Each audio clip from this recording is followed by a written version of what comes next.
Halo, jumpa lagi di Berita Palembang bersama saya Dana Paramita. Sejumlah berita aktual dan menarik akan kami sajikan untuk Anda.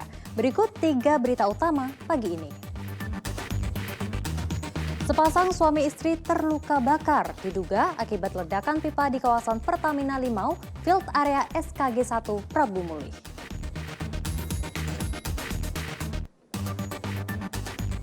Kota Palembang masih berstatus PPKM level 3. Kegiatan belajar mengajar belum bisa dilakukan 100% di sekolah.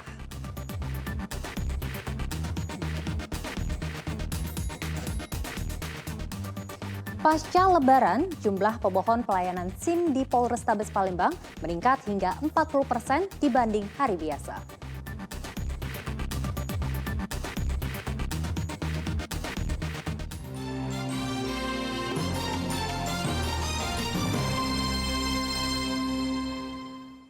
Informasi pertama untuk Anda, sebuah mobil minibus travel yang syarat penumpang menghantam truk kontainer di ruas Jalan Pangeran Ayin, Kota Palembang, Selasa pagi.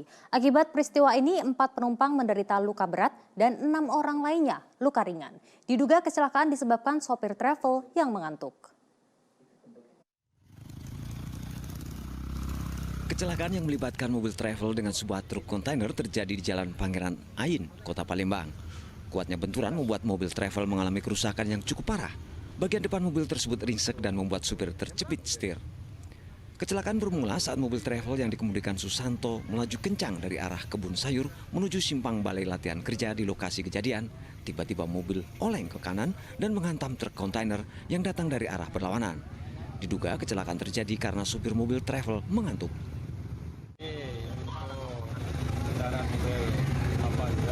Dari arah kebun sayur ke arah tempat PLK karena mengantuk menghindar ke kanan menabrak mobil bus. Untuk korban 30 orang, 4 luka berat, 6 luka ringan. Oke, jadi minibus ini travel yang mengantuk. Iya, informasi travel. Tahu nggak Mbak sopir ngantuk? Iya, udah beda aja. Cepat nggak? Kayak gitu lah dia. Berhenti, ngopi. Habis ngopi jalan lagi. Kayaknya biasa aja, nggak tahu ya. Baru siang ini lah dia. Posisi Mbak tidur. Iya. Di bangku mana? Kita duduk. Bangku tengah. Tahu-tahu sudah bangun mobil nabrak. Nggak sadar. Akibat kejadian ini, supir travel beserta 3 penumpangnya mengalami luka patah tulang kaki dan tangan, sedangkan 6 penumpang lainnya menderita luka ringan. Seluruh korban menjalani perawatan di Rumah Sakit Karya Asih Caritas, Kota Palembang. Polisi mencari keberadaan supir truk kontainer yang menghilang usai kejadian. Kasus kecelakaan ini ditangani unit Laka Lantas Polrestabes Palembang. Didi Irwansyah melaporkan dari Kota Palembang. Kita beralih ke informasi lainnya, bermaksud menghindari jalan rusak. Sebuah mobil sedan terjun bebas ke sebuah rawa-rawa di Desa Tanjung Senai, Kabupaten Ogan Ilir, Selasa siang. Sang pengemudi berhasil lolos dari maut setelah ditolong oleh warga sekitar. Mobil sedan ini terjun bebas di sebuah rawa-rawa di kawasan Desa Tanjung Senai, Kabupaten Ogan Ilir.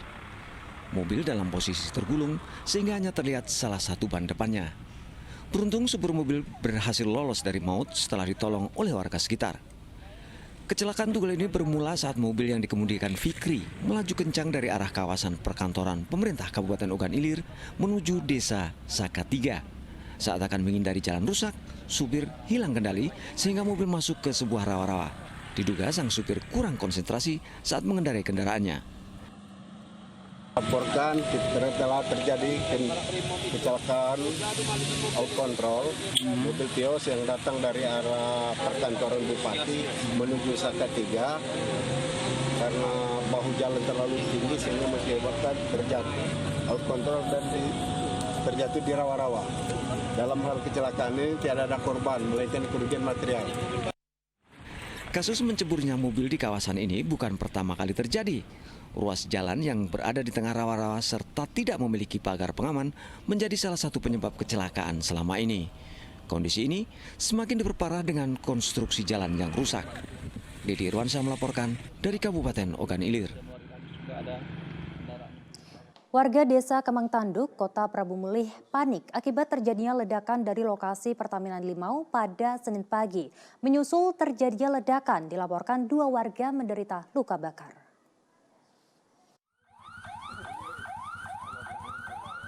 Semburan asap hitam terlihat di balik rumah warga akibat terjadinya ledakan yang diduga berasal dari kawasan Pertamina Limau Field Area SKG 1 sekitar pukul 6.15 hari Senin 9 Mei 2022.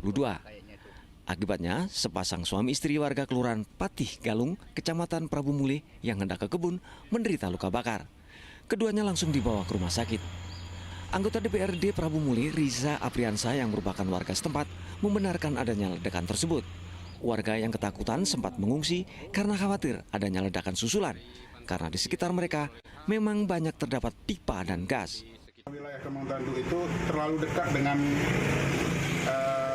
stasiun pengumpul SKG, dan banyak memang pipa-pipa Pertamina di sini. Jadi itu yang ditakutkan kepada warga, supaya apabila terjadi musibah kayak gini harus apakah paniknya itu bisa diatasi, gimana, ada pemberitahuan dulu. Apakah ada sirine, ada pemberitahuan dari Pertamina. Ini tidak ada sama sekali. Pasca ledakan, sejumlah petugas dari Pertamina terlihat melakukan pemadaman di lokasi ledakan. Semburan asap dan kebakaran yang mengeluarkan asap hitam sudah bisa diatasi. Yanuar Ikram melaporkan dari Kota Prabu Mulih. Berita selanjutnya untuk Anda, ini ada seorang anak berkebutuhan khusus di Kota Palembang yang menjadi korban pencabulan oleh tetangganya sendiri. Pelaku memaksa korban untuk melayani nafsu bejatnya saat korban di rumah sendirian.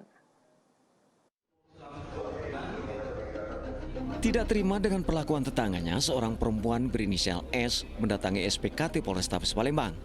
Pasalnya, anak laki-lakinya yang berusia 10 tahun telah menjadi korban pencabulan tetangganya sendiri berinisial H. Ironisnya, korban merupakan anak berkebutuhan khusus. Peristiwa terjadi pada 29 April 2022 lalu. Awalnya, pelaku datang ke rumah orang tua korban di kawasan Kemuning, Kota Palembang. Melihat korban seorang diri sedang bermain telepon genggam, pelaku langsung memaksa dan meminta dilayani nafsu bejatnya. Puas melampiaskan birahinya, pelaku pergi meninggalkan korban. Kami Polrestabes Palembang juga menerima laporan polisi dari masyarakat yang kita akan segera tindak lanjuti. Ini diduga pelaku memaksa korban untuk melakukan pelecehan seksual terhadap dia. Ini laki-laki sama laki-laki, ini korbannya kemungkinan juga anak di bawah umur. Kasus ini terungkap setelah orang tua korban secara tidak sengaja melihat rekaman video di telepon genggam anaknya. Rupanya aksi bejat pelaku tersebut sempat terekam korban saat sedang bermain telepon genggam. Jika terbukti bersalah, pelaku akan dijerat dengan Undang-Undang tentang Perlindungan Anak dengan ancaman hukuman paling lama 15 tahun penjara.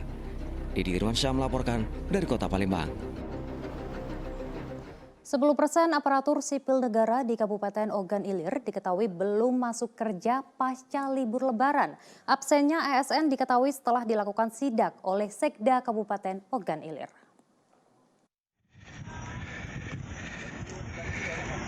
Sekretaris Kabupaten Ogan Ilir melakukan sidak kehadiran bagi ASN dan non-PNS di pemerintah Kabupaten Ogan Ilir. Sidak kali ini diawali dengan mendatangi Kantor Dinas Komunikasi dan Informatika dengan memeriksa absensi kehadiran pegawai. Sidak kemudian dilanjutkan ke Kantor Dinas Lingkungan Hidup dan Kantor Pemda Lama Kabupaten Ogan Ilir. Hasil sidak kali ini ditemukan sebanyak 10% aparatur sipil negara belum masuk kerja. Mereka yang tidak masuk kerja memiliki berbagai alasan, seperti izin sakit, cuti, dan tidak ada keterangan. Bagi ASN yang kedapatan membolos akan mendapat sanksi tegas sesuai dengan aturan yang berlaku. Alhamdulillah juga rata-rata sebagian besar para pimpinannya terutama hampir hadir semua, dan juga para jabatan pejabat yang di bawahnya maupun staf. Jadi sebagian besar hadir, hanya sebagian kecil saja yang tidak hadir. Pasca libur panjang Lebaran, Pemkab Ogan Ilir tidak mengikuti anjuran Menteri Pemberdayaan Aparatur Sipil Negara dan Reformasi Birokrasi agar memberi kesempatan kepada ASN untuk bekerja dari rumah alias work from home. Sebaliknya, seluruh ASN masuk kerja seperti biasa dengan menerapkan protokol kesehatannya ketat. Didi Irwansyah melaporkan dari Kabupaten